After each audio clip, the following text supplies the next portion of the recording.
Bonjour ou bonsoir à toutes et à tous, et bienvenue dans le nouvel épisode du podcast Au fil doré. Donc je vous retrouve là pour cette semaine et la semaine d'après pour les 2 derniers épisodes de l'année 2021, l'année civile, l'année administrative. Hein. Et bon, ça va être 2 épisodes qui vont être entièrement liés, entièrement s'inscrire dans ce contexte-là de la fin de l'année. Donc c'est pour ça que la semaine d'après, bon, je pense que je vais l'improviser, ça va être plus sur la notion de bilan, voilà. Tandis que je ne sais pas du tout de quoi je vais parler la semaine prochaine. Mais cette semaine, donc, on entre dans la période des ce qu'on appelle les vacances de Noël, les fêtes de fin d'année en tout cas. Alors, c'est très intéressant, c'est parfait parce que ça me permet d'avoir un prétexte, d'avoir... vous savez, quand c'est comme une perche qui m'est tendue et je la prends, je m'en saisis allègrement, très agréablement. Mais ça me permet de jeter un pavé dans la mare ou plutôt dans l'océan de la thématique de la question de la famille. Et c'est énorme. C'est même plus qu'un océan, c'est aussi vaste qu'une galaxie. Le fil doré, la chaîne de podcast, là, c'est une chaîne de bien-être, de spiritualité, de développement personnel, de psycho, ce que vous voulez, là, ce genre de choses-là. Et quand vous voulez en apprendre plus sur vous-même, sur votre fonctionnement, sur vos paramétrages, là, vos conditionnements, il est nécessaire, en fait, même plus que ça, il est inévitable et je dirais même que c'est primordial d'aller fouiner, d'aller fouiller du côté de la famille. Parce que, ou si vous voulez mettre un autre mot, si vous avez été grandi dans un contexte autre que la famille, mais dans un truc plus communautaire, je ne sais pas. En tout cas, c'est le retour au passé, le retour aux racines, le retour aux sources, pardon. Et ça, les premières années de notre vie, et pendant de très très très nombreuses années, pendant au moins 1, 2, 3 décennies, là je dirais, ça nous forge. Et donc, c'est d'une importance capitale, essentielle, primordiale pour apprendre à se connaître et pour justement, c'est là où il y a quasiment, enfin, là où il y a la majorité de tous vos fameux fils, quoi, qu'on essaye de détricoter comme ça, de remonter pour comprendre votre présent.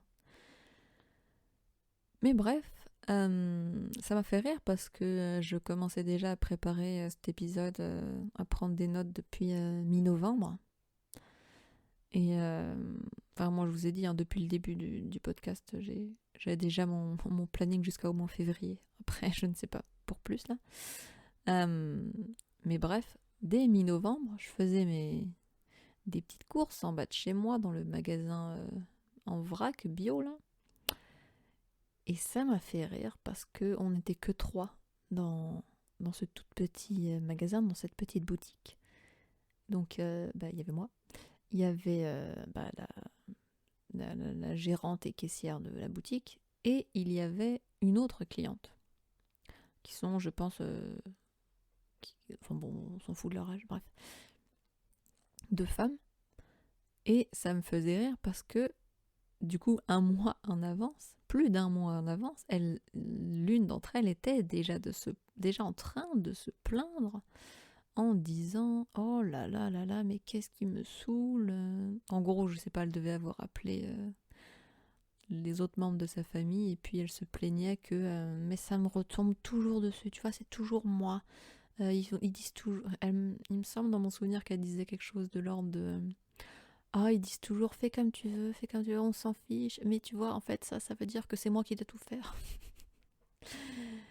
Et ça m'a fait rire, quoi. Déjà, ça m'a fait rire que les gens s'organisent si tôt en avance. Bon, je sais pas à combien de kilomètres. Moi, j'habite dans le sud de la France, mais je sais pas à combien de kilomètres ils devaient tous se retrouver, là. Mais ça m'a fait rire parce que j'ai trouvé ça... C'est pas pour cracher sur cette personne, c'est plus parce que c'était très symbolique, en fait. Pour moi, de la question de la famille dans le cadre des fêtes de fin d'année. Et c'est très révélateur, ces fêtes de fin d'année, parce que c'est très shiny, glossy, paillettes, ça brille, les tenues, on se met sur son 31, on sort les grandes tables, la nappe, les bougies, les décorations de Noël de fin d'année, tout ça. Donc oui, c'est très beau, mais ce qui larve en dessous, comme on débute l'hiver, en plus, c'est ce qui couve sous la glace comme ça, c'est tous les conflits, tous les non-dits, si vous voulez, c'est comme les boutons sous le maquillage fardés à fond comme ça, de la famille. Donc je suis désolée, moi ça me fait rire parce que par rapport à tout le chemin que j'ai fait aujourd'hui par rapport à cette question, voilà, en partie j'en suis beaucoup détachée, ça me fait vraiment rire, je le prends avec beaucoup d'amusement et de curiosité. Vous pouvez ne pas en être là ou ne jamais y arriver du tout là, mais parce que pour vous ça peut être complètement autre chose, mais bref, donc on va parler de tout ça. Alors, dans le titre, j'ai mis triple F, fête famille F, point de suspension. Pourquoi ? Parce que oui, cet épisode parle de fête et de famille, les deux ensemble, mais parce que... oui, bon, pour être tout à fait honnête avec vous, moi ce F, il m'a fait écho à... Alors, je ne sais jamais si on a le droit de dire des gros mots. Normalement, oui, bah oui, on ne va pas me retirer mes vidéos. J'ai toujours l'impression qu'on va me retirer mes vidéos si je dis un gros mot, mais je pense qu'il y aurait trop de vidéos qui seraient supprimées. Bref, je ne suis pas à la télé non plus. Quoique, apparemment, en France, on a le droit de dire des gros mots à la télé. Bref. Donc, le mot, moi, mon F, 3 petits points de suspension, j'ai laissé des points de suspension parce que je voulais dire fuck, en fait. Pour moi, le vrai titre que je voulais mettre, c'était Fête famille fuck. C'est putain, merde. Oui, ce genre de juron-là, comme ça, en anglais. Mais ça me fait rire. C'est finalement, je pense, assez révélateur hein, de mon propre rapport à ces questions-là de fête de famille. Donc voilà, mon passé. Moins mon présent. Maintenant, je vous rassure, ça va beaucoup mieux depuis... quelques années, mais pas beaucoup, vraiment très peu. Mais ce fameux F, finalement, c'est pas mal que j'ai rien mis, parce que, au final, vous pouvez vous poser la question, vous, à quoi il correspond ce F, ou si c'était pas un F, juste quel mot vous auriez mis à la place. Donc, pour vous en citer quelques-uns, comme ça, en vrac, et puis de manière non exhaustive, il y en aura sûrement d'autres au fur et à mesure. Mais ça peut être tout simplement le F de fin d'année, aussi simple que ça. Le F de fun, un F pour funérailles, et là, désolé si c'est le cas. Le F de fiasco, le F de facile, alors sinon on continue, fertile, fabuleux, fantastique, frileux, si vous êtes comme moi je suis une très grande frileuse, mais favorable, frivole, féminin, que sais-je, plein d'autres F là. Et d'ailleurs, partagez votre F si vous en avez envie, ou votre, peu importe le troisième mot auquel ça vous fait penser, directement cette association d'idées ou l'image que vous vous êtes fait, qui vous est venue mentalement. Dès que je vous dis fête famille, paf, qu'est-ce que vous voyez ? Le petit chocolat chaud, l'anis, la cannelle, l'orange, là, le plaid, les trucs en duvet comme ça. Peut-être que c'est ça qui vous est venu. Et du coup, c'est un peu plus l'hiver d'ailleurs. mais peut-être que l'hiver est un mot-clé aussi. Mais donc, on commence cet épisode. Alors, je vais d'abord commencer par cette idée de fête. Donc, c'est une fête, c'est un moment de l'année qui est symbolique. Et ce qui est intéressant, c'est justement de vous demander pour vous, quelle est cette signification ? Quelle est la tonalité émotionnelle ou affective que revêtent les fêtes de fin d'année et votre rapport à la famille. même si vous les passez avec vos amis, etc. J'y reviendrai un peu après, mais en tout cas moi c'est la notion de famille qui m'intéresse. Ça peut être plusieurs choses, et ça peut être plusieurs choses en même temps. Est-ce que pour vous, toute cette période, tout ce contexte, toute cette situation, ça vous fait penser à des réjouissances? Est-ce qu'au contraire, c'est un trauma qui se répète et qui se répète et qui se répète? Donc beaucoup de souffrance. Est-ce que c'est un mauvais quart d'heure que vous allez passer? Est-ce que c'est une obligation, voire carrément une torture, là? Pour vous, c'est fait, c'est de l'ordre de quelque chose qui est genre obligatoire, là. Pour certains, ça peut être synonyme de solitude, et une solitude, vous savez, on peut se sentir seul parmi les autres, hein. Vous n'êtes pas obligé d'être physiquement tout seul. Mais c'est aussi une solitude qui peut être vécue pour d'autres personnes parce que vous êtes tout seul, soit parce que vous vous isolez consciemment, sciemment, volontairement, là, ou bien parce que c'est subi, ne serait-ce que dans le contexte actuel des choses, hein. Mais est-ce que sinon, autrement, c'est une formalité? Voilà un autre F. Est-ce que si on continue cette idée de formalité, pour vous, les fêtes de fin d'année, Noël, tout ça, c'est juste un rite social? Est-ce que c'est un prétexte pour se revoir et prendre des nouvelles? Parce que oui, quelque chose de très important, ces fêtes de fin d'année, c'est un rendez-vous. Et ça, j'insisterai beaucoup là-dessus tout au long de l'épisode. C'est un rendez-vous annuel avec notre tribu. Est-ce que, autre F, tiens, pour vous, toutes ces fêtes, c'est une farce? Il y a beaucoup d'hypocrisie, hein, je vous disais. C'est le shiny glossy, les paillettes, les feux de la rampe comme ça. C'est un rituel, c'est une célébration, mais qui est très codifiée, qui est très ritualisée, normalisée, qui est très apprise. Il n'y a pas beaucoup de naturel, hein, parce qu'on verra que c'est très lié à l'idée de célébration communautaire. Mais bref, est-ce que pour vous, et alors ça peut être soit sincère, hein, mais vraiment purement authentique de votre part, de votre cœur, est-ce que ça peut être de l'amour? Ou bien ça peut être de l'amour, mais alors autre F très important qui est de l'ordre du fantasme, fantasme de cette célébration, fantasme de votre famille, fantasme de ce que vous voulez. Dans ce cas-là, pour vous, toutes ces fêtes, ça va être synonyme de on dirait un conte de télé là, qui passe pendant tout le mois de décembre, là, de la féerie, des cadeaux comme ça, le Noël blanc. Euh,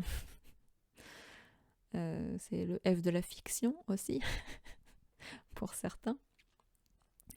Mais sinon, je pense qu'en France, en Europe et dans beaucoup de pays du monde, c'est une période qui est synonyme, qui correspond, qui renvoie à la nourriture, la bonne chair, une bonne table, pour beaucoup, ou on l'espère. Foie gras, caviar, dinde, saumon, je ne sais pas ce que vous mangez. Du vin, du champagne, la dinde, la bûche. Pour moi, le gâteau, c'est très important. Je suis très gourmande, j'aime les sucreries. Le gâteau de fin d'année, pour moi, il est... c'est mon truc. Il est indécrottable, je le veux, c'est ce gâteau. Mais bref, est-ce que c'est... pour vous, c'est synonyme de soirée en famille ou que ce soit dîner ou déjeuner, hein, ou entre vos proches, hein. Il y en a qui fêtent Noël, etc., pas vraiment avec leur famille, ou qui ont des familles très petites, et dans ce cas-là, qui ont des rendez-vous avec, je ne sais pas si soit vous êtes les enfants, soit vous êtes les parents, mais des amis depuis la fac, donc depuis 20, 30, 40 ans, et c'est pareil, c'est comme la famille, je vous ai dit, c'est votre tribu, donc elle n'a pas besoin d'être la tribu du livret de famille, mais elle peut être votre tribu de cœur. Est-ce que c'est synonyme pendant ces événements, dans ce contexte de oh là là, le vieil oncle qui va encore déborder, qui va encore en dire trop, qui va gueuler, vous savez, c'est comme au mariage là, ou ça peut être le grand-père, le grand-mère, la tante, la grand-mère, je dis votre frère, votre soeur, vous-même qui allez être dépassé, voilà. Et encore, ça peut être bien d'autres choses.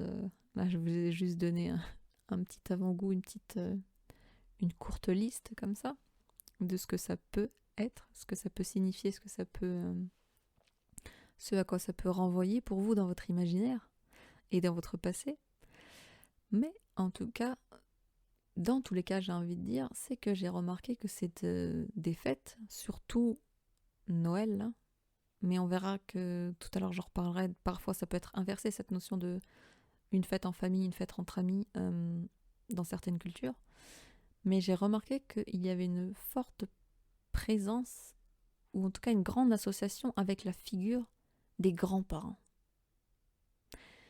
C'est-à-dire que, surtout Noël, on parle très souvent, voire tout le temps, et surtout dans les pubs commerciales, des enfants, là. Hein, c'est soi-disant, et même dans les contes de Noël, dans les fameux feuilletons là, télévisés, surtout américains, là, c'est surtout pour les enfants. Mais on ne l'oublie, enfin, on n'y pense jamais assez, mais la figure opposée, attenante, ou juste, pas semblable, mais complémentaire, mais enfin semblable dans une certaine mesure, mais bref. L'autre figure en face de celle des enfants, c'est celle du patriarche ou de la matriarche. Donc, le grand-père, la grand-mère, le doyen, la doyenne, comme ça. Quelqu'un qui tient la tribu, la communauté, la famille. Vous voyez ? Ça peut être très taureau comme ça. Vous verrez, je vais faire des allusions à l'astrologie tout au long de l'épisode. Hein. Mais si vous voulez, symboliquement, cette idée des grands-parents et des petits-enfants, même des enfants, c'est pour ceux qui ont des familles sans petits-enfants, sans qu'il y ait plusieurs générations comme ça d'affilée, c'est une idée du passé et du futur ensemble, en fait. Cette célébration. Pour moi, il est là le symbole, il est là l'enjeu. Il est là l'intérêt de ce rite communautaire. Quand je dis communautaire, ça n'a rien à voir avec racisme, immigration, tout comme ça. Non, c'est juste l'adjectif pour communauté, pour l'idée d'être ensemble. J'insiste encore. Et comme je vous ai dit que j'allais parler d'astrologie, c'est très intéressant parce que ça, je me suis rendu compte de ça, mais juste en écrivant l'épisode, juste là, avant de vouloir l'enregistrer, que c'est en fait une image que je n'associais pas du tout au Capricorne, mais c'est complètement logique et concordant, cohérent, en fait, que ça ait lieu pendant ce signe. Et j'y reviendrai, je vous ai dit, un peu plus loin. Ce qui est très intéressant, je vous ai dit, comme on est dans une chaîne de psychologie, développement personnel, tout ça, c'est que vous pouvez regarder, vivre ces fêtes de fin d'année en prenant de recul, justement si ça vous intéresse d'en savoir plus sur vous et surtout de défaire comme ça les schémas dans lesquels... vous savez, souvent quand moi je pense au schéma, au conditionnement, j'imagine, et c'est presque comme si je le ressentais, des cordes, des liens, comme une camisole comme ça, vous savez, ou comme un corset dans le sens où c'est quelque chose qui vous force à vous tenir d'une certaine manière, à je sais pas moi, poser votre bras d'une certaine manière, à effectuer certains gestes. Si là on parle physiquement, et c'est métaphorique, mais en fait si on revient de l'ordre psychologique et du fonctionnement émotionnel, mental et physique, c'est comme si en fait les conditionnements, ça vous mettait comme ça, comment dire, des protocoles d'action-réaction. Et ça, la plupart de ces protocoles, de ces camisoles, de ces, ce que vous voulez, ces conditionnements, ça c'est dans l'épisode des choix que je le raconte, pour moi, on peut s'expliquer, nous, nos choix, nos motivations, nos manières de fonctionner, en partie par ce qui est rationnel, donc par votre passé, par le conditionnement, par la société, par l'environnement qui vous entoure, et en partie par quelque chose de ce qu'on pourrait dire vaguement d'inné de votre personnalité à vous, qui vous appartient parce que vous êtes né comme ça. Donc ça, j'en parle pas du tout, mais là on parle plus du côté psychologique, rationnel, compréhensible, échangeable, j'ai envie de dire. Comme je vous disais, il y a pas mal de vos comportements, de vos goûts, de vos choix qui vont être déterminés par votre passé, par votre enfance. Et ce moment de Noël, ce moment des fêtes de fin d'année, en tout cas pas forcément Noël, mais juste parce que en général c'est un moment de l'année où on retrouve nos proches, voilà, et surtout les gens avec lesquels on a grandi. Eh bien, c'est un moment très propice pour faire, alors si vous ne faites pas forcément de l'introspection, de l'observation. Pourquoi ? Ça me fait beaucoup penser au traumatisme ou même aux gens qui ont perdu la mémoire. Vous savez, par exemple pour ceux qui ont des traumatismes, je sais pas, imaginez quelqu'un qui a peur de tel animal ou quelqu'un qui a peur de n'importe quoi, je sais pas, des cuillères qui tombent, du soleil qui se lève, je sais pas, il doit y avoir des traumatismes pour tout et des phobies. En fait, ce qui se passe, c'est que dans le cerveau, il y a un stimulus qui est associé à une réaction. Donc, c'est-à-dire que c'est un événement qui a pu être répété. Hein. Par exemple, on peut être très traumatisé de la violence physique qui a pu nous arriver pour certaines personnes. Donc, par exemple, si quelqu'un lève la main, vous allez voir la réaction tout de suite, la personne va se plier en boule, par exemple, ou je ne sais pas quelle réaction elle a eue. En fait, ce qui se passe, c'est qu'il y a un stimulus qui est ancré, répété, et il est tellement profond qu'il engage toujours la même réaction.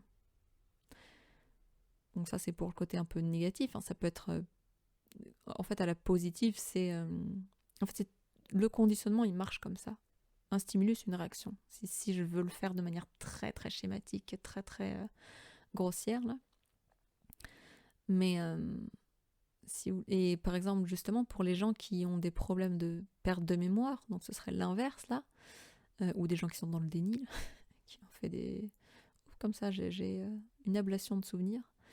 Mais bref, je sais pas, ceux qui ont Alzheimer, ceux qui ont des maladies neurodégénératives, ceux qui ont des problèmes comme ça dans le circuit de la mémoire, vous savez, il y a un espace de stockage avec différents types de mémoire, bref. Mais il y a le circuit de votre mémoire qui vous fait retenir les souvenirs et qui deviennent votre mémoire, votre passé, voire votre identité si vous vous y accrochez, si vous vous identifiez justement à ce passé. Mais dans certaines maladies neurodégénératives, il peut y avoir justement un problème to recall en anglais, à vous rappeler, voilà, à rappeler le souvenir. Ah, mais tu te souviens ce qui s'est passé lundi dernier? Tu te souviens quand on était petit? Et là, vous avez un blanc, quoi. Soit il a été effacé, mais ça, je ne suis pas sûre que... Bref. Mais c'est plus une affaire, j'arrive pas à m'en souvenir. Le chemin ne se fait plus en retour, quoi. C'est comme sur votre ordinateur, il arrive plus, il n'y a plus le logiciel. Et bon, j'avance là, mais pour certaines, par exemple pour Alzheimer, il y a des thérapies qui marchent où on se rend compte que on leur fait écouter de la musique, où on leur fait sentir des odeurs qui ont un lien avec leur passé, par exemple des musiques de leur jeunesse ou bien d'une période très spécifique auquel on veut les rattacher comme ça. Eh bien, les souvenirs remontent, malgré le problème neurodégénératif. Donc je n'en sais pas plus que ça au niveau des recherches à ce niveau-là, des neurosciences là. Mais tout ça pour dire, par le prisme des traumatismes et là de la mémoire, par les sons, les odeurs, les goûts, que en fait, je vous ai dit que les fêtes de fin d'année, c'était un rendez-vous annuel. Et donc, comme il y a un phénomène cyclique d'anniversaire comme ça, donc anniversaire, ça veut tout simplement dire une fête qui a lieu chaque année, anniversaire annuel, en fait, c'est très propice à la fois ancrer des mémoires et à la fois les rappeler, les faire remonter. Donc, il est possible que pendant cette période-là en particulier, mais en fait, si vous prenez l'échelle de votre vie, ça se trouve, ça va être pour votre anniversaire à vous, pour les vacances de l'été, pour je ne sais pas quel événement très important pour vous, qui a été cyclique, je ne sais pas, tous les ans, toutes les semaines, tous les 4 ans, tous les mois, tous les je ne sais pas. En fait, ça encode, si vous voulez, quelque chose dans votre corps, dans vos souvenirs, dans votre mémoire. Et à chaque fois que vous allez revenir comme ça, à cette période cyclique, à ce moment-là, ça va remonter, ça va ressurgir. Donc c'est possible, par exemple, par exemple moi, j'ai beaucoup cheminé, évolué, changé, Mais il y a un phénomène comme ça qui fait que, et je ne suis certainement pas la seule, mais même si vous changez, ce phénomène-là d'anniversaire de cyclique vous fait ressortir une partie de vous où vous vous dites mais purée, j'y suis encore en fait. C'est pareil, si vous rencontrez quelqu'un que vous avez évité pendant 10 ans, mais il va vous déclencher les mêmes stimuli, un stimulus des stimuli, les mêmes stimuli qu'une une figure, un événement de votre passé, et vous allez y réagir de manière justement décoordonnée, enfin, qui n'est pas en cohérence avec votre vous actuel, parce que vous y réagissez avec votre vous du passé. Et donc c'est très intéressant ça à regarder, essayez de vous observer. Est-ce que je suis comme d'habitude? Est-ce que je suis bizarre? Enfin en tout cas si vous vous sentez bizarre, dites-vous que ça peut potentiellement venir de là. Si vous avez peur, alors qu'au fond, normalement il n'y a pas grand-chose qui est censé vous faire peur, c'est qu'il s'est passé quelque chose dans votre enfance. Si vous êtes super en joie, c'est pareil, c'est qu'il s'est passé quelque chose, vous y associez quelque chose. Il y a une association derrière. Une association d'idées, une association d'émotions, une association de souvenirs. Votre corps, votre mémoire, votre intellect et votre émotion, ils s'en souviennent. Il y a un circuit comme ça qui s'active à chaque fois. Et qui peut être parfois exacerbé. C'est possible que ce soit crescendo. Là. En plus ça arrive et plus, je sais pas, vous êtes dans un état de panique ou d'euphorie, peu importe quoi. Mais en tout cas, je trouve ça intéressant. C'est un des premiers exercices que je vous amène à suivre pendant cette période. Et encore une fois, surtout si c'est quelque chose qui évoque la souffrance chez vous. Ça se trouve, vous pouvez,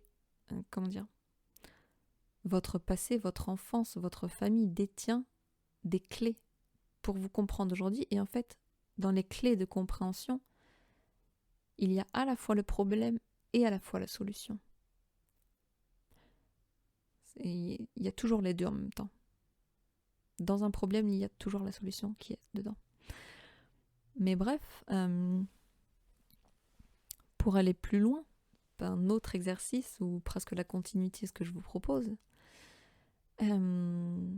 c'est le suivant, l'exercice. Ce serait le nom, mais quelle est votre place? Ou quelle est la place de chacun? Qui est qui fait quoi? Alors, pour moi, la famille, mais je ne sais pas, vous pourriez prendre, vous pourriez extraire ça et puis vous dire dans vos relations amoureuses, dans vos relations amicales, dans votre cercle professionnel, etc. En tout cas, c'est une scène de théâtre, la famille, où chacun a un rôle. Et alors, je vais grignoter un peu dans plusieurs concepts, hein, ne serait-ce que l'analyse transactionnelle, je verrai, là ça m'échappe, là, mais on a tous un rôle des rôles. Qu'est-ce que je veux dire par là? Évidemment, il y a les labels, les étiquettes classiques, par exemple, vous allez dire, oui, mais qu'est-ce qu'on entend par là, les rôles maman, papa, enfant, fils, fille, frère, oncle, nièce, cousine, tante, je ne sais pas, ami très proche, mentor, je ne sais pas qui participe à ces fêtes, à ces réunions de fin d'année pour vous, là. Mais au-delà de ça, déjà, ce que je viens de vous citer là, vous voyez qu'on peut avoir plusieurs étiquettes. Ça, c'est très important. On ne joue pas qu'un seul rôle, on peut avoir plusieurs rôles. Par exemple, moi, je suis une femme, donc je suis une fille, je suis une sœur, je suis une cousine, je suis une nièce, je suis une tante, enfin une grande tante, enfin une... Je sais pas comment on dit là par rapport aux cousins. Je ne sais jamais. Il y a trop de flèches dans tous les sens et de noms là dans les familles, surtout si on étend là, mais bref. Déjà, rien qu'une personne peut avoir plusieurs rôles. Ensuite, de quel autre rôle je veux parler? Par exemple, autre chose auquel vous pouvez penser, c'est le triangle de Karpman. Donc en fait, ça c'est un truc qui vient normalement de l'analyse transactionnelle. Je vous en ai parlé dans je ne sais plus quel épisode, là, peut-être de l'empathie. Mais en gros, dans ce triangle de Karpman ou triangle démoniaque, ou je ne sais plus comment on l'appelle, là, il y a plusieurs noms, c'est le triangle victime, bourreau, sauveur. Là, rien que quand vous prenez ce prisme-là, rien que ça, essayez de regarder, ok, qui est la victime, qui est le bourreau, qui est le sauveur, sachant que, encore une fois, on peut jouer les trois, on joue les trois d'ailleurs en permanence, tout le temps. Il y en a qui sont dans lesquels on est plus ou moins incarné plus de temps, là. Je trouve pas le mot là. Vous pouvez vivre la majeure partie de votre temps en victime, par exemple, ou en sauveur, ou en bourreau. Bourreau, c'est le plus difficile à admettre pour soi, mais je vous l'assure, je vous le garantis, on est tous le bourreau pour quelqu'un. C'est une affaire de perception. C'est comme quand je vous dis très souvent, on est tous toxiques pour quelqu'un. On est tous malsains, malaisants pour quelqu'un d'autre, qu'on le veuille ou non. C'est la manière dont l'autre personne le perçoit, le ressent, le reçoit, quoi. Mais bref, et il est possible que même entre, je sais pas, vous et vous prenez une seule personne, vous échangiez comme ça dans ce triangle. C'est un triangle dynamique. C'est-à-dire que vous n'êtes pas toujours en ping-pong entre victime-bourreau, victime-bourreau, victime-bourreau, mais tout d'un coup, paf, il y en a un qui peut flipper, il y en a un qui peut changer, et il peut switcher en sauveur. Et donc là, vous aussi, vous changez, et tac, tac, tac, et vous rechangez encore, comme ça. Donc c'est déjà un des types de rôles que vous pouvez avoir. Et c'est assez intéressant, ça, ce jeu-là, de regarder qui fait quoi. Parce que c'est autant une affaire de posture qu'une affaire de dynamique relationnelle, de communication, de comportement, vous voyez. Après, il peut y avoir plein d'autres rôles. Et si vous voulez, moi, quand j'ai commencé à écrire ça, ça m'a fait vraiment penser à Hercule Poirot, là, si vous voyez le détective belge en Angleterre.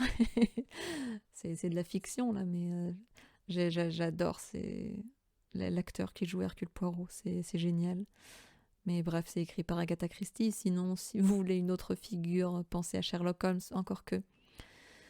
J'ai pris Hercule Poirot pour une raison, c'est parce que, par exemple, si on fait référence à l'astrologie, pour moi, Hercule Poirot, il est très, très scorpion.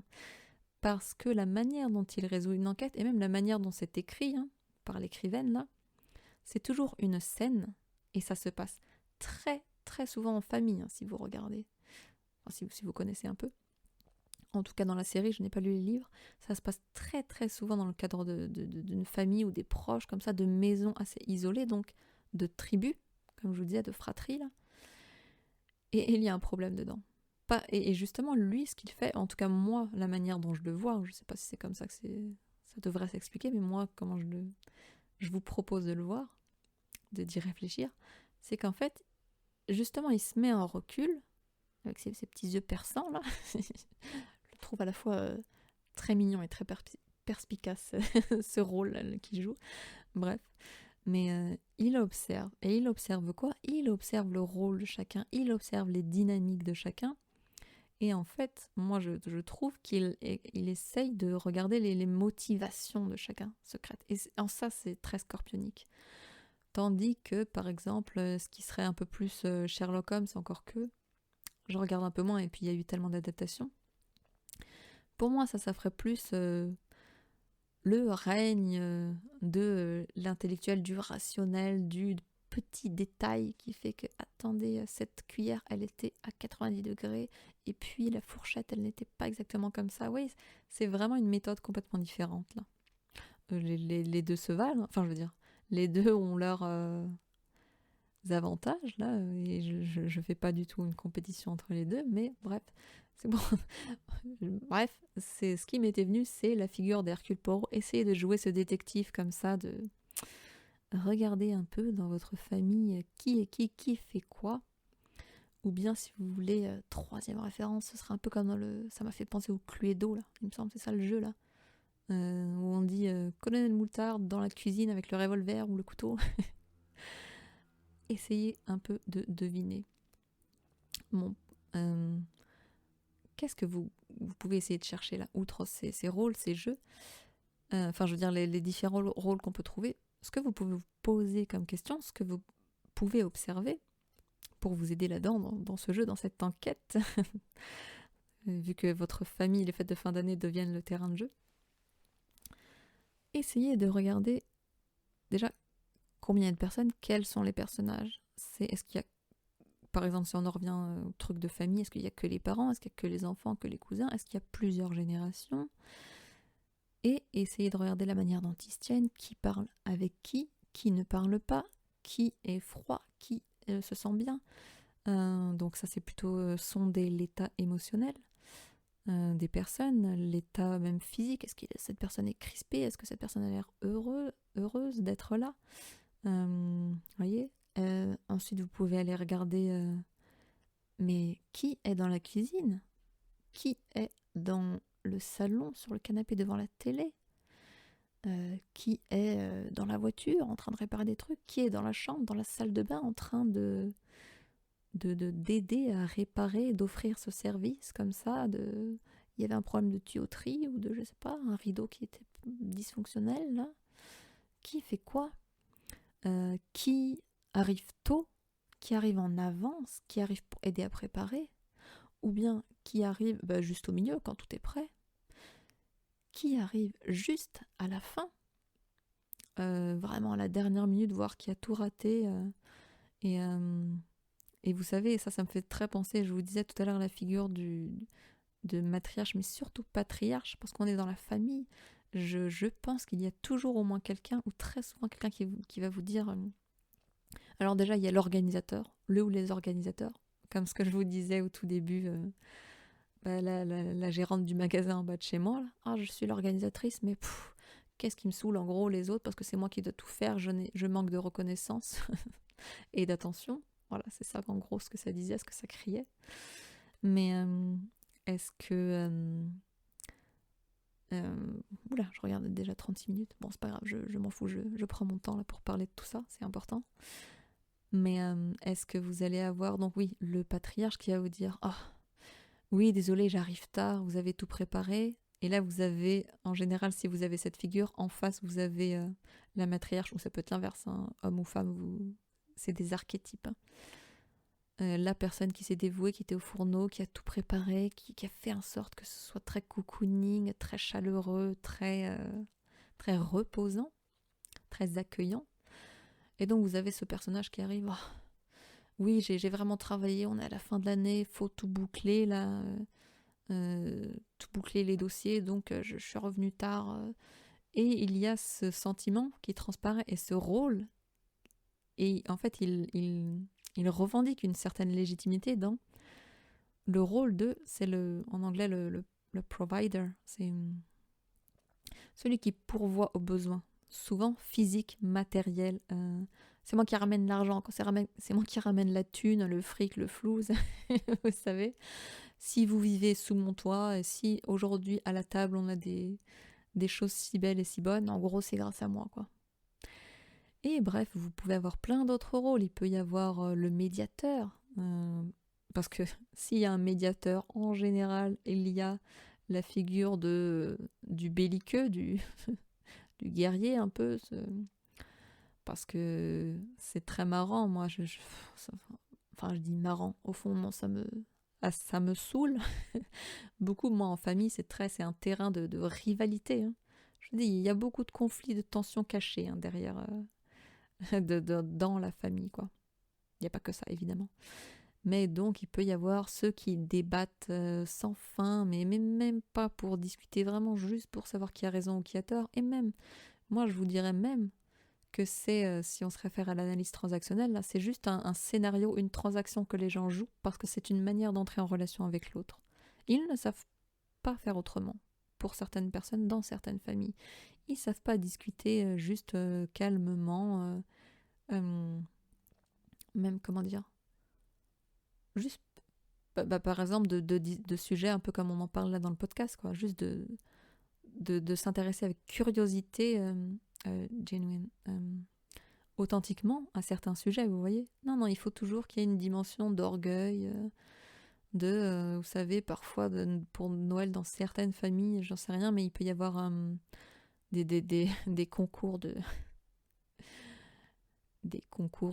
qui a la plus grosse voiture, qui a rapporté le plus beau cadeau, le plus cher, qui a rapporté le plat le plus délicieux, qui a le plus aidé, qui a le plus fait ci, fait ça. Vous voyez, ça peut être révélateur comme ça, des compétitions qu'il y a intrafamiliales ou interfamiliales. Ah non, mais je sais pas, entre belles familles par exemple. Non, mais vous, votre famille, elle fait ça, mais moi, la mienne. Il y a tellement de choses qui peuvent se passer. Moi, je vous dis, je le prends un peu comme un feuilleton. Là. Il n'y a pas besoin d'allumer la télé. Il suffit juste de se couper de ses émotions et d'observer vraiment comme un film ce qui se passe dans vos familles. Mais donc voilà, si vous avez des choses très en mode débat comme ça, très critiques, je pense que là en plus avec les situations politiques et sanitaires, ça doit y aller fort, ça doit donner du grain à moudre comme on dit là, pour les familles qui fonctionnent beaucoup comme ça, pour qui a raison, qui a tort. Et encore une fois, moi je pense que quand ça fonctionne trop comme ça, les gens ne s'intéressent même pas réellement aux arguments ou à la science ou à ce que vous voulez, mais bref, c'est mon avis. Mais donc très souvent, il va y avoir normalement, s'il y a ce cadre-là, la figure du médiateur. Non, non, non, mais qui va apaiser, ou s'il y a des conflits d'autorité. Oui, ça, c'est des rôles aussi qui vont beaucoup se voir. De presque qui est le patron, qui a raison, ça peut être les parents, et qui doit se soumettre. Ça aussi, c'est d'autres rôles qui sont extrêmement forts, extrêmement présents dans les familles. Et vous pouvez le regarder. Et encore une fois, vous pouvez aussi voir que les gens, encore une fois, changent de rôle pour la même personne. Moi, combien de fois j'ai vu des personnes qui sont très... Oui, ça se voit même dans les films. La personne qui, en fait, se fait écraser par une hiérarchie, donc que ce soit dans la famille ou que ce soit dans la société, dans l'entreprise ou quoi, il y a un moment, un endroit où elle se fait complètement écraser, rétamer, écrabouiller. Et en général, cette personne-là est tellement frustrée qu'elle va reporter cette colère sur quelqu'un d'autre. Donc si c'est au boulot qu'elle subit, eh ben, elle va le faire payer dans la famille. En disant, mais t'es qu'un minable. En fait, elle fait un transfert. Tout ce qu'elle entend, tout ce qu'on lui dit, elle va le transférer sur quelqu'un d'autre. Parce que là où elle n'est pas capable de se rebeller, elle va le faire payer, en fait. Et c'est juste quelque chose dit comme ça, là. Mais vous voyez, c'est ce type-là d'interaction de rôle dont je veux parler. Il y a après ceux qui veulent tout faire pour réconcilier la famille, il y a ceux qui font le rôle un peu maternant, et encore une fois, c'est pas forcément des femmes, ça peut être des hommes, jeunes ou vieux. Ceux qui veulent faire en sorte, oui, que tout soit bien, que tout soit beau, qu'on passe un moment agréable. Bref, c'est ça, les rôles dont je veux parler. Et ce qui est intéressant, c'est que ça vous donne l'occasion, je vous dis, ça fait ressortir quelque chose de cyclique. Et en général, les gens entrent dans ces rôles, mais vraiment un rôle comme au cinéma. On le fait tous, tout le temps. On est conditionnés comme ça. On est comme des automates. Et c'est très, très dur d'avoir la force de changer de ce rôle-là, surtout si ça ne vous plaît pas. Surtout quand vous vous rendez compte. Mais la première étape, c'est de s'en rendre compte. Vous ne pouvez pas changer si vous ne savez pas qu'est-ce qu'il y a à changer. C'est logique.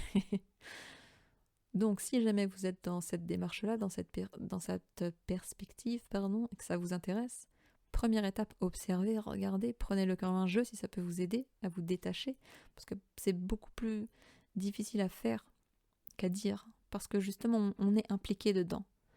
Donc, c'est toujours plus compliqué d'être impartial avec soi-même quand c'est nous, notre prestation, entre guillemets, qu'on doit juger. Et en plus, c'est notre vie. Et puis, en plus de ça, il y a des vérités qui fâchent, comme on dit, qu'on ne veut pas voir. Dont, vous savez, la plupart des choses, en fait, on les sait déjà. Même dans les pires tabous qu'il y a dans les familles, dans les cercles comme ça,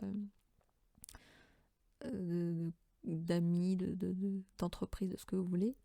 Les pires choses, en général, même si elles n'éclatent pas au grand jour, elles se savent. C'est juste que les gens font semblant, ferment les yeux.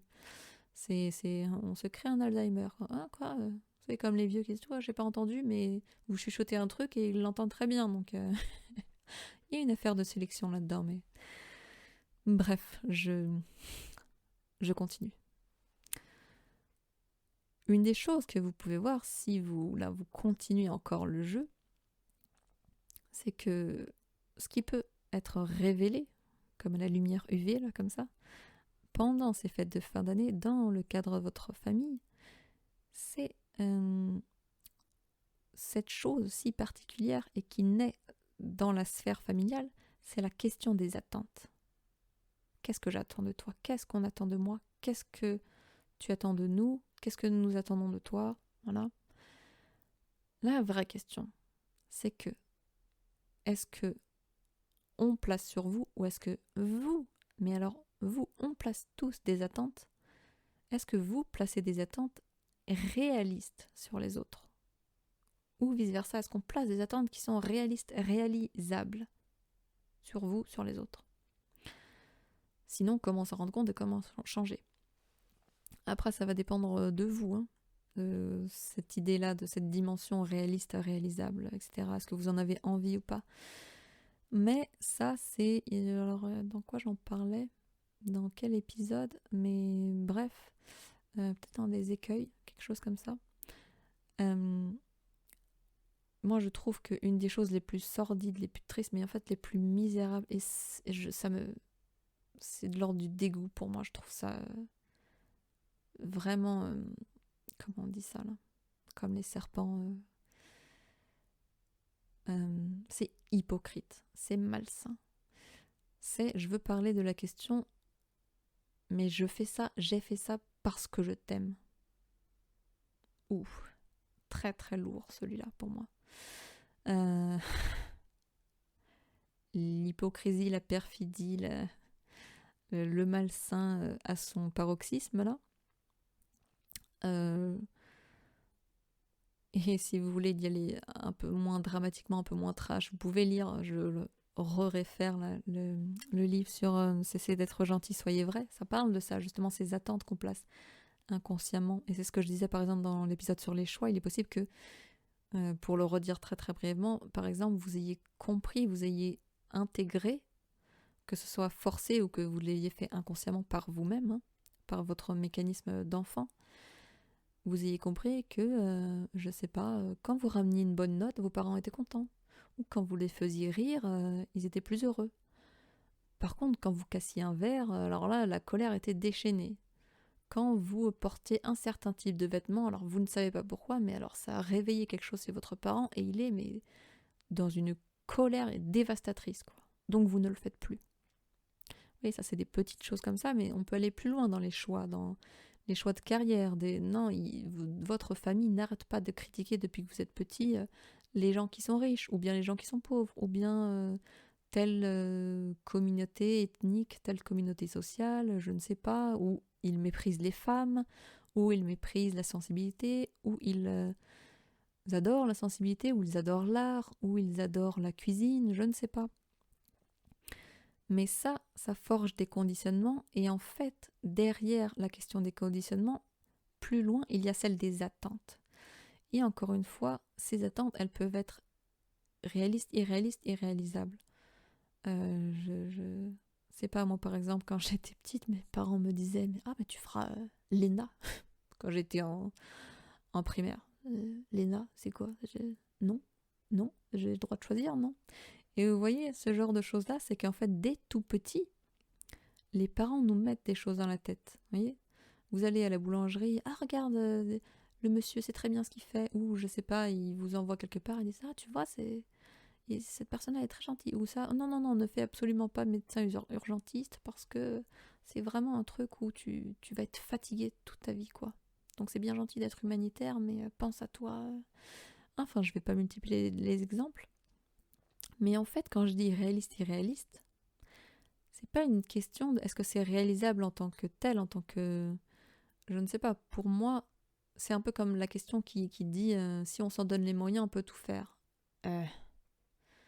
Alors, d'un certain côté, je vous dirais personnellement presque oui.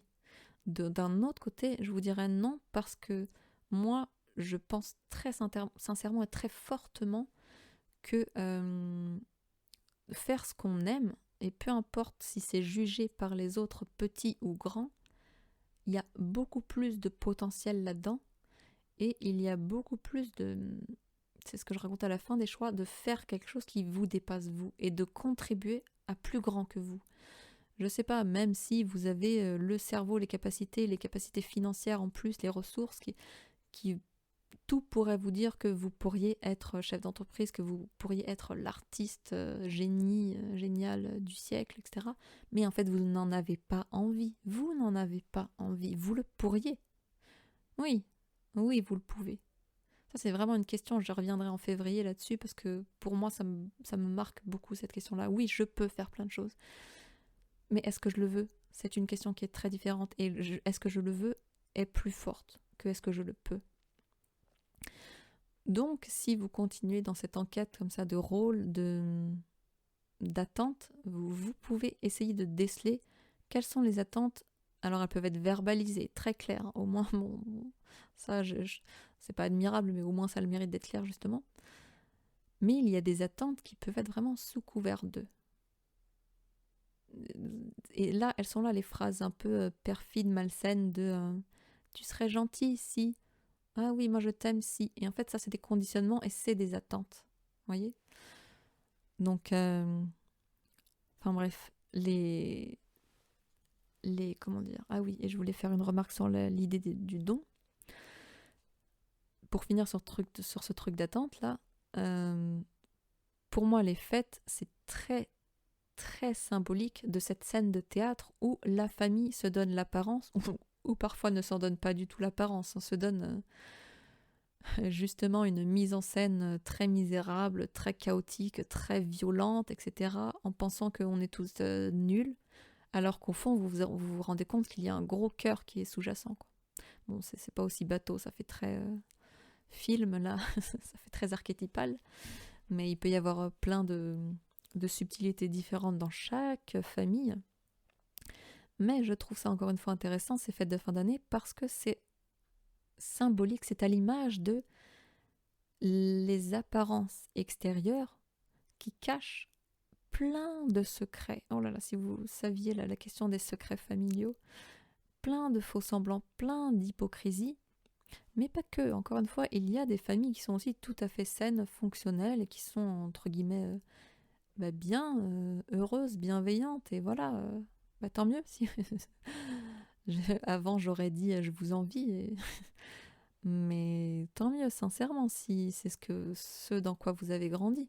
Voilà, c'est votre vie. Mais on n'est pas tous dans un feuilleton américain, ni dans une pub Coca-Cola avec plein de paillettes de lumière et de neige. On n'est pas dans une pub Colgate. Oui, c'est un festival de citation de marque. Mais la vie est un théâtre, et encore une autre allusion, ça fait très neptunien. La vie est une illusion, donc percer la bulle, c'est assez intéressant de voir ce qui s'y cache en dessous. Dans la continuité de cette question des attentes, j'aimerais faire une référence au Gene Keys, Gene Clé, le numéro 37, que je lisais il n'y a pas longtemps, sur la question du don. Parce qu'on est surtout à Noël, etc. Et puis même si on ne croit pas religieusement ou machin, c'est quand même une période de l'année où les gens aiment se faire des cadeaux. Et si vous en faites pas à ce moment-là, pensez à votre anniversaire ou d'autres sortes de célébrations pour vous où on reçoit des cadeaux. Et ce moment où justement on s'échange, on donne et on reçoit des cadeaux, du temps, de ce que vous voulez, et je ferai référence tout à l'heure un peu plus loin au langage de l'amour, et bien pareil, ça peut vous donner un autre terrain de réflexion pour faire ressortir ces questions-là. En gros, ça vous donne l'occasion en live de le voir en direct, quoi. Vous pouvez y réfléchir par rapport à votre passé, mais là, ça vous donne dans le présent, si vous réfléchissez à cette question du donner et recevoir, ça vous donne une occasion de le voir en direct. Voilà, c'est ça ce que j'essaye de dire. Mais dans ce Gene Key numéro 37, là, je sais plus c'est quoi le nom, je sais plus dans quel signe, là. Mais l'auteur, justement, parle de ces attentes secrètes qui sont cachées, dissimulées dans ce phénomène de donner-recevoir. En anglais, parce que c'est écrit en anglais, hein, ce livre, il n'existe pas encore en français, mais on parle de hidden agendas, les agendas secrets, si vous voulez, c'est les intentions masquées. Comment on dit ça, enfin oui, bref, les intentions sous-entendues, comme ça, qu'ils ne sont pas révélées. En fait, ce qui m'a beaucoup intéressé, je ne vais pas complètement parler de l'idée de donner-recevoir, là, mais c'est qu'il dit qu'il y a une différence entre donner avec sa tête et donner avec son cœur. Donc on va déjà d'abord parler de donner, et juste après on parlera de recevoir. Donner avec sa tête, c'est donner pour recevoir quelque chose. C'est-à-dire que ce n'est pas un don pur, un vrai don pur, un don donc dans ce cas-là qui est avec le cœur et non avec la tête. Celui avec la tête est pour recevoir, celui avec le cœur est juste pour donner. Le don avec le cœur, peu importe ce que vous donnez, votre temps, votre argent, votre amour, je ne sais pas, un contact physique, peu importe, un vrai don, vous le donnez et ça s'arrête là. Peu importe la réaction de l'autre, peu importe que l'autre l'ait reçu ou pas, peu importe la manière dont il l'ait reçu, peu importe ce qu'il vous donne, ce qu'il choisit de faire après, le vrai don, c'est juste cette partie-là. C'est fini avec ça. Par contre, le don avec sa tête, et ce que je trouve très intéressant, il me semble que c'est ce qu'il dit dans son Jinky, là, sinon je l'ai un peu arrangé à ma sauce, mais c'est qu'en fait, ça je suis sûre qu'il dit, c'est qu'en fait, cet apprentissage de donner, ça se fait avec la famille, au moment de la famille, par les gens, comme ce que je vous disais au tout début, avec lesquels on grandit, avec notre passé, parce que c'est là où on intègre les règles de notre fonctionnement, ce que je dis, la camisole, le truc comme ça, là, le protocole. Et en fait, ça naît dans notre sphère familiale, mais en fait, c'est un peu comme cette idée du microcosme, macrocosme, on l'apprend là, mais en fait, on le répète comme un cycle, enfin, comme un protocole qui devient généralisé partout, avec nos amis, avec les gens qui nous entourent, avec nos collègues, avec nos amoureux, nos partenaires privilégiés comme ça, mais même avec nos partenaires financiers, commerciaux, vous voyez, avec tout le monde. Et donc, ce qui s'apprend dans les familles, en réalité, bon après c'est une flèche à double sens, donc c'est famille et l'extérieur que je vais dire tout de suite, et l'extérieur famille, mais ça peut avoir un impact dans la société, ça peut être révélateur de nos échanges dans notre économie, dans nos systèmes politiques et dans nos religions.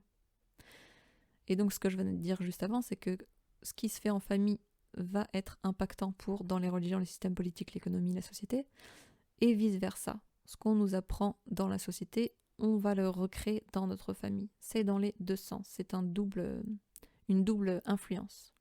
Voilà. Mais la plupart du temps, on a appris dans notre société actuelle à donner dans le cadre d'une transaction, c'est-à-dire qu'on attend, et donc elle est là la question des attentes, des agendas secrets, des intentions secrètes, on attend, entre guillemets, un paiement de l'autre. Et le paiement, il peut être à minima juste j'attends confirmation de la réception de mon don, quoi.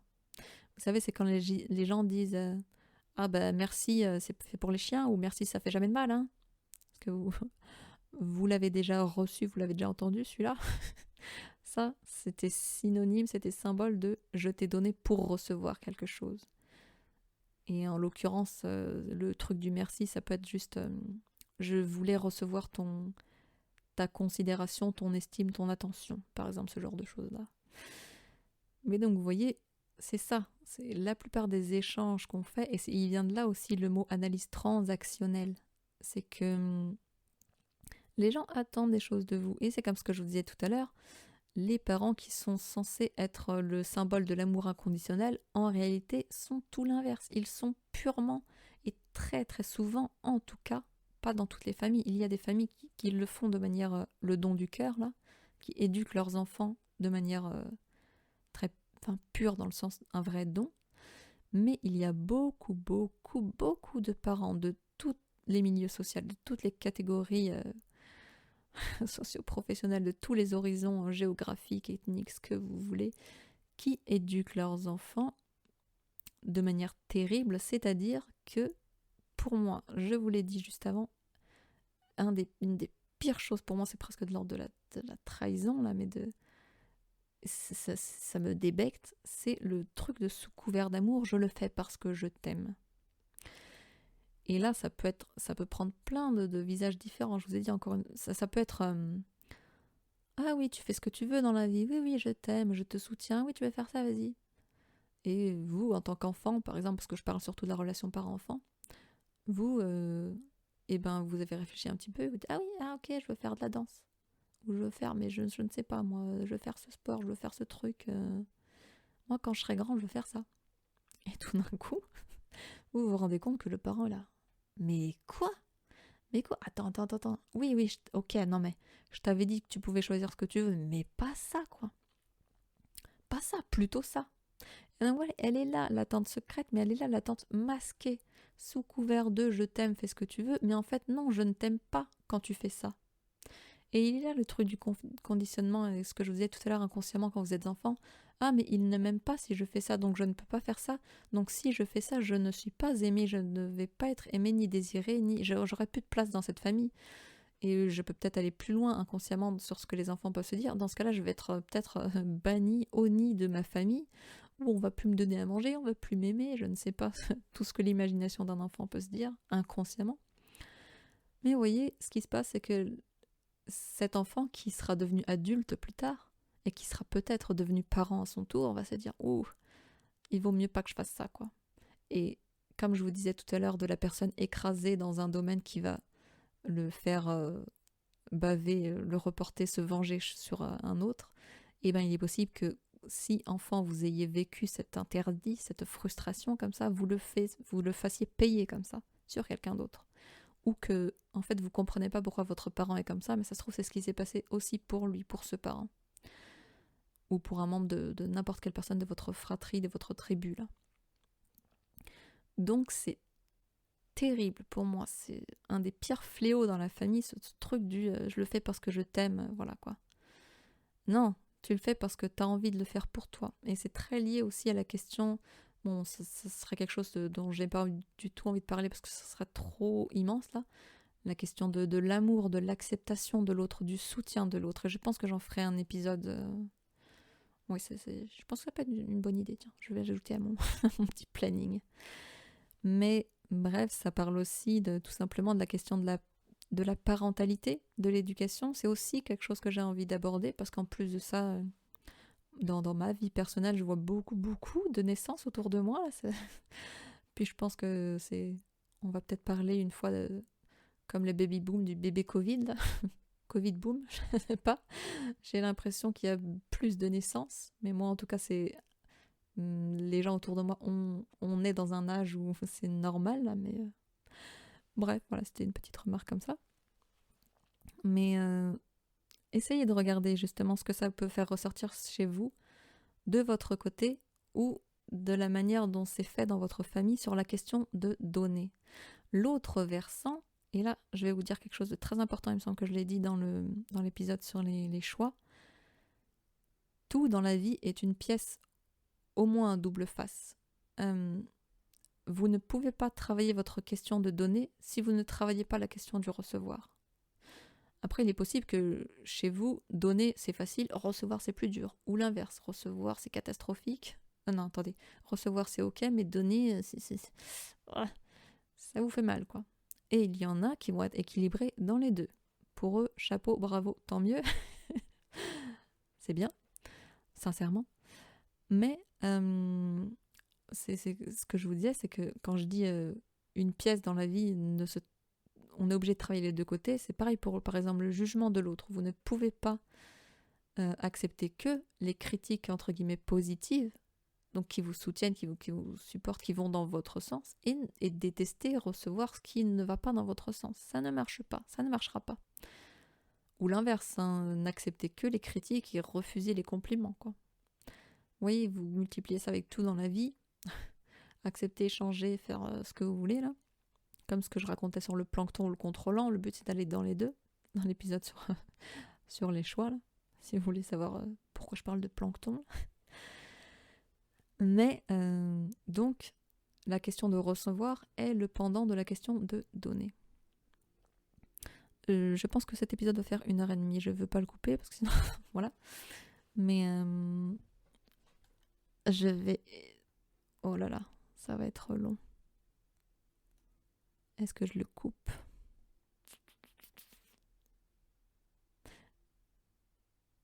Bon allez, je le coupe. Oh non. Bon allez, je continue, ça en fera un seul, très long. Vous le couperez par vous-même en faisant pause, en revenant là-dessus. La question de recevoir, c'est quoi? Donc, je vous ai dit, on est dans une période où c'est Noël, on échange des cadeaux, c'est symbolique. Sinon, je vous ai dit, essayez de réfléchir à votre anniversaire ou une autre occasion comme ça, bref.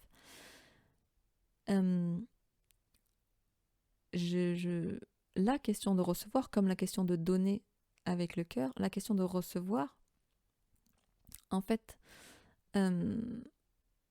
c'est très important parce que attendez, je regarde mes notes.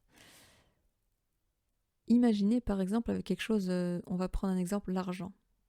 Recevoir de l'argent, accepter les billets, le chèque, le virement dans son compte bancaire, accepter de recevoir, c'est bien sûr quand on se sent en gratitude, donc c'est le fameux merci quand vous le ressentez réellement, ça c'est quand vous recevez, mais plus que ça et fondamentalement recevoir, c'est dire oui merci sans aucune idée de dette ou de devoir rembourser l'autre. Et en plus, typiquement, je viens de vous prendre l'idée de l'argent, mais ça peut être quelqu'un qui vous donne de son temps, quelqu'un qui vous donne une compétence matérielle, intellectuelle, je ne sais pas. Vous pouvez donner et recevoir de plein de manières. Et juste après, là, je vais parler des 5 langages de l'amour, juste pour les citer, je ne vais pas rentrer là-dedans. Mais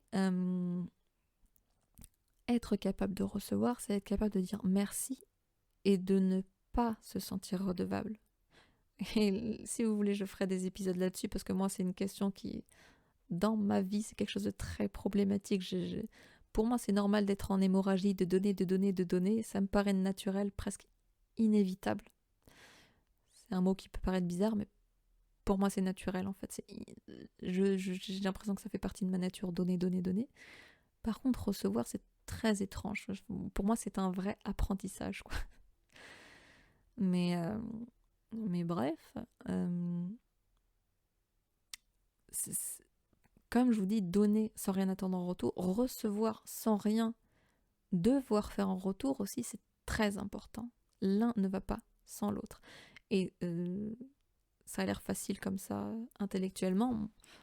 Moi, en tout cas, rien que quand je vous le dis, mon corps se crispe, quoi. C'est très bizarre, quoi, les deux.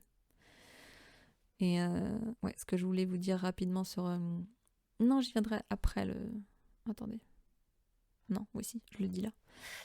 Ce que je voulais vous dire sur les 5 langages de l'amour, c'est juste pour vous les citer, comme ça, c'est le livre de Gary Chapman, là. C'est qu'il y a un langage qui est donc donné du cadeau, des cadeaux, des choses matérielles, quoi.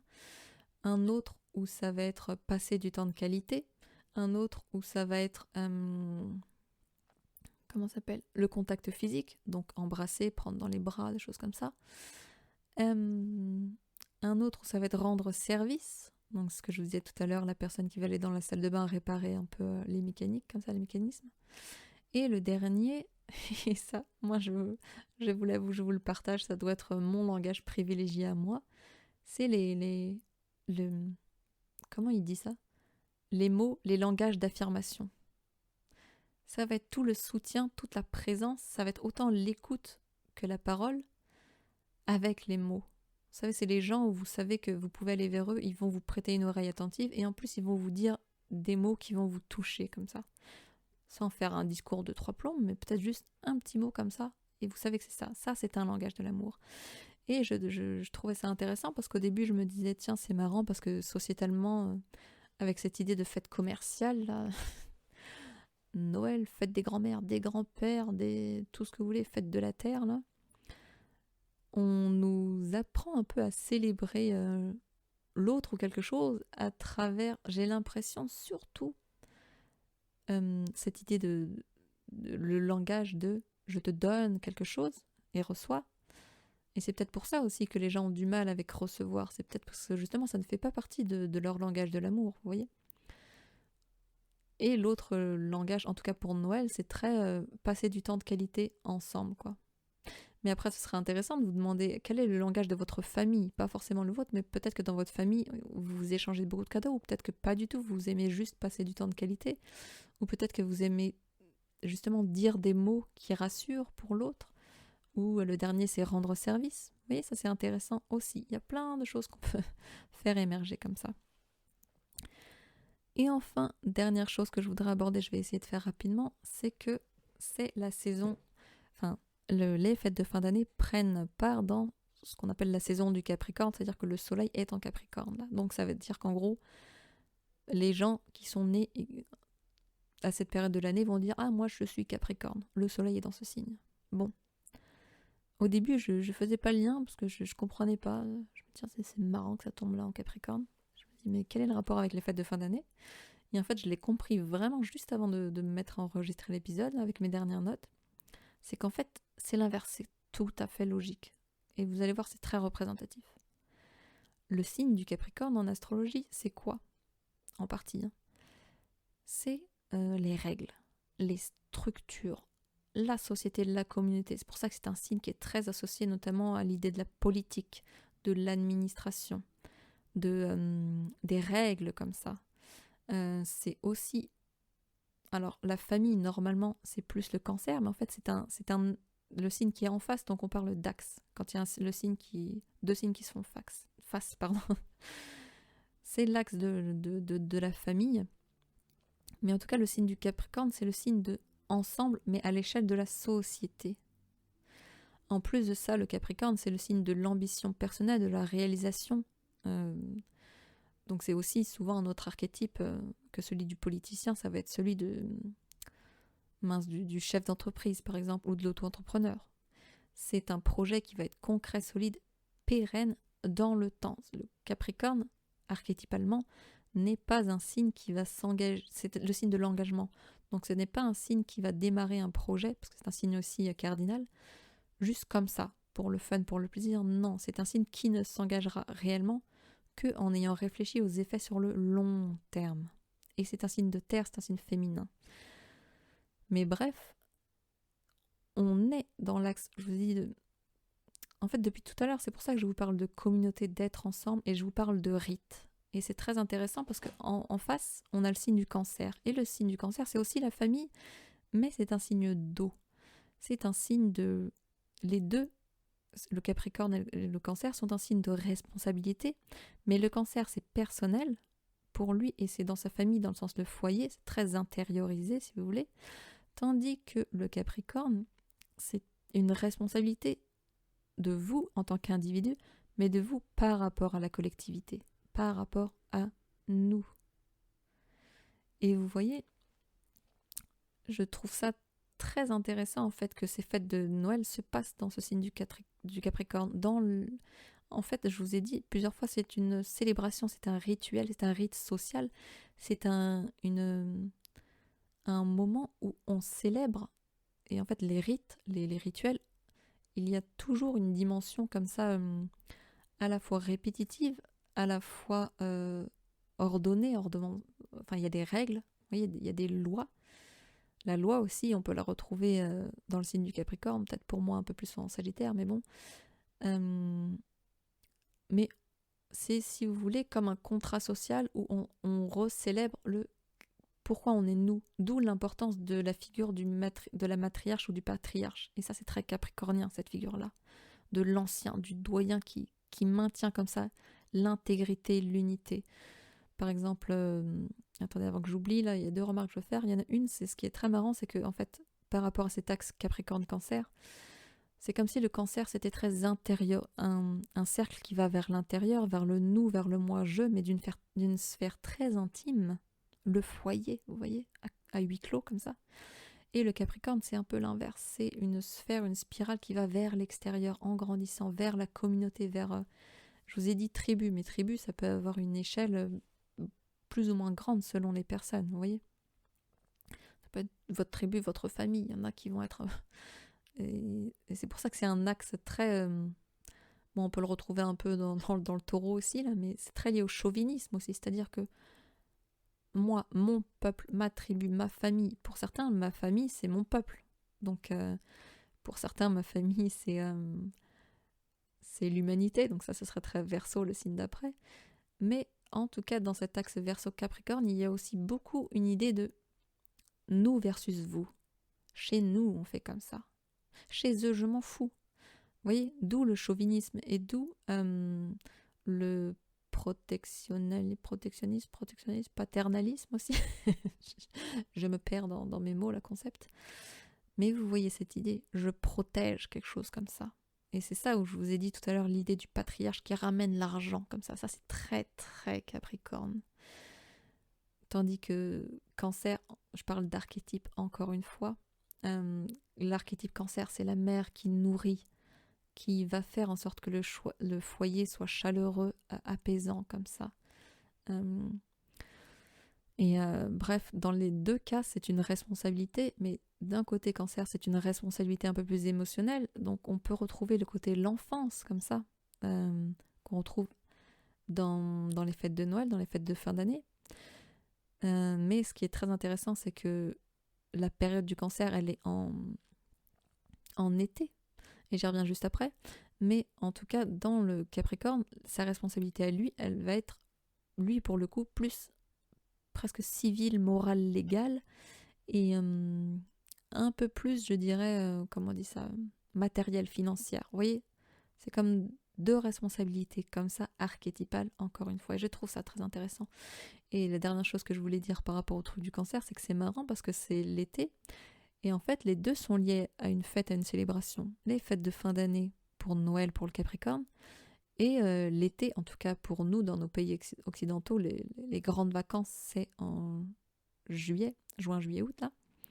Et justement, c'est la saison du Cancer. Et c'est marrant parce que les deux, en fait, sont une célébration surtout dans votre enfance, là où vous alliez en vacances, il y a pas mal de personnes qui allaient chez leurs grands-parents ou qui allaient dans une maison de campagne, vous voyez, et cette dimension comme ça de retour à soi, de passé. En fait, c'est vraiment un axe, une saison des deux côtés là de l'axe qui parle du passé, de d'où je viens, de comment on vit ensemble, vous voyez. Et ça, je trouve ça assez fou en fait, cette, cette coïncidence, cette concordance comme ça entre le fait est que ces fêtes se passent à ces moments-là et en même temps ça a lieu pendant ces signes astrologiques. Et dernière chose que je voudrais dire par rapport à ça, ce qui est très drôle et qui est quand même pas mal intéressant, j'ai trouvé. J'ai vécu au Japon et j'y suis arrivée pendant un an où justement j'arrivais vers le Nouvel An. Et je trouvais ça fou parce que j'ai débarqué à Tokyo, là, j'étais jamais allée là-bas. Et donc je voulais fêter le Nouvel An avec un ami sur place, japonais. Et en fait, il y avait que des étrangers dehors. Et je me suis dit, mais c'est bizarre, pourquoi en fait? Et on m'a expliqué, et il me semble que c'est à peu près pareil en Corée du Sud, et je vais revenir sur la Corée du Sud juste après. Mais qu'en fait, au Japon, le Nouvel An est une fête qui se fait en famille, donc dans la maison. Et c'est pas une grosse célébration, etc. Tandis que, en tout cas pour le Japon, je ne sais pas, mais en tout cas, par exemple, pour la Corée du Sud, il me semble que c'est à peu près pareil pour le Nouvel An, mais le Noël, en tout cas chez eux en Corée du Sud, c'est c'est une fête de couple. C'est une fête que vous passez avec votre amoureux, votre amoureuse. Et en fait, on s'en fout de savoir ce qui est mieux, ce qui est pas bien. Je viens de vous dire ça juste après vous avoir parlé du Capricorne, du Cancer, et de cette idée que en fait ces fêtes de fin d'année sont un rendez-vous pour célébrer le nous. Je trouve ça très intéressant et justement essayez de le voir dans votre famille, qu'est-ce qui prime, ou dans le pays dans lequel vous venez, ou dans votre région, ou dans, je ne sais pas, votre continent, votre milieu, même dans la religion si vous y croyez. Qu'est-ce qu'on célèbre? Est-ce qu'on célèbre le couple? Est-ce qu'on célèbre les amis très très proches? Est-ce qu'on célèbre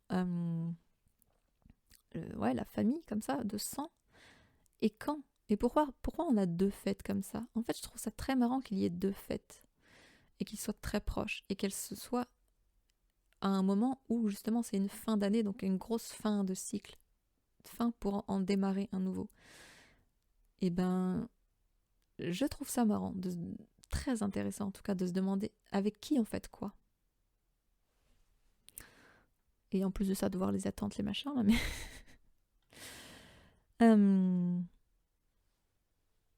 Écoutez, voilà, je pense que j'ai dit tout ce que j'avais à dire. C'était suffisamment long, riche, intéressant comme ça, là, de mon point de vue. J'espère que je pense que ça vous aura aussi fourni plusieurs pistes de réflexion.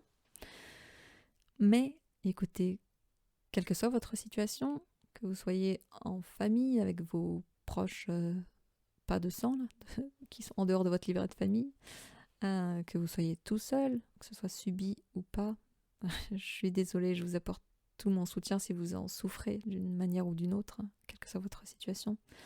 Et je vous envoie quand même plein de joie, plein de belles choses, même si c'est synonyme de joie, de festivité pour vous. Oui, c'est vrai que c'est un F que j'ai complètement oublié, festivité.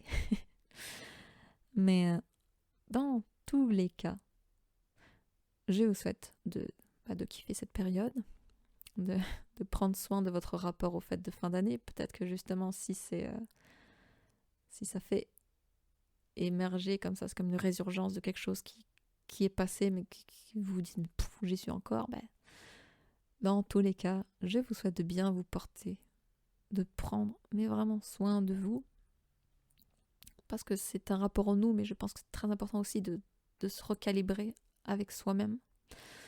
Bon, je vous souhaite de pas trop être stressé par votre travail si justement vous êtes concerné par ce gros rush où à la fin d'année il faut tout boucler vite du dit, que ce soit pour les adultes, pour les enfants, là. Même les enfants, il faut les devoirs de fin d'année. Mais bref, je vous souhaite vraiment de profiter ou de bien mener votre enquête si vous suivez mon conseil et mon exercice comme ça.